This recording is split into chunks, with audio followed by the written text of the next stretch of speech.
महात्मा बुद्ध के समर्पण और साधना का एक प्रमुख उदाहरण उनके निर्वाण प्राप्ति की कहानी।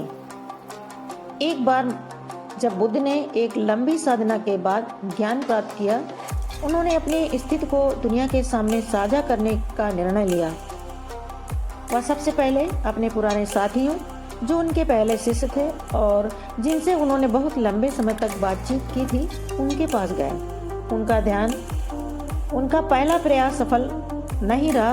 उन्होंने पहले गहन तपस्वियों को अपना संदेश दिया, लेकिन वो समझने में असमर्थ रहे। बुद्ध ने हार मानने के बजाय निरंतरता और धैर्य दिखाया।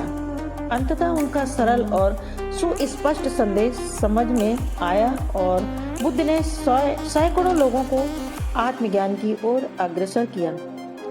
यह घटना इस बात का उदाहरण है कि बुद्ध की सफलता केवल उनके स्वयं के आत्मज्ञान तक सीमित नहीं थी, बल्कि ये उनके प्रयास, धैर्य और समर्पण के माध्यम से लाखों लोगों के जीवन को बदलने में भी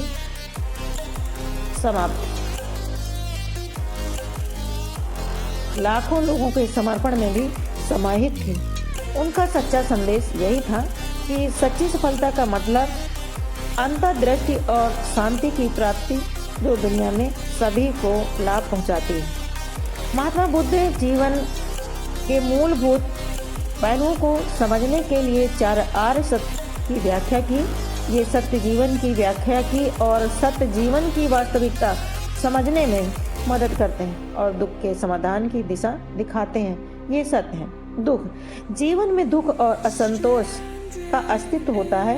यह जन्म, बुढ़ापे, बीमारी, मृत्यु और जीवन के अन्य तनावों के रूप में प्रकट होता है। दुख का कारण समुदाय, दुख का मुख्य कारण तृष्णा, अत्यधिक चाहत और मोह, व्यक्ति की इच्छाएं और अटैचमेंट ही दुख का कारण बनती हैं। दुख की समाप्ति या निर्वाण,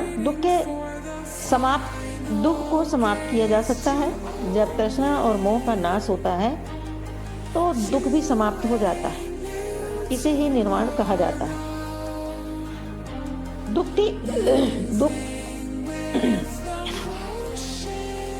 दुख समाप्ति का मार्ग। दुख की समाप्ति के लिए अष्टांगिक मार्ग का पालन करना आवश्यक है। इसमें सही दृष्टिकोण, सही इरादा, सही भाषण, सही कार्य, सही आजीविका, सही प्रयास, सही स्मृति और सही ध्यान शामिल है।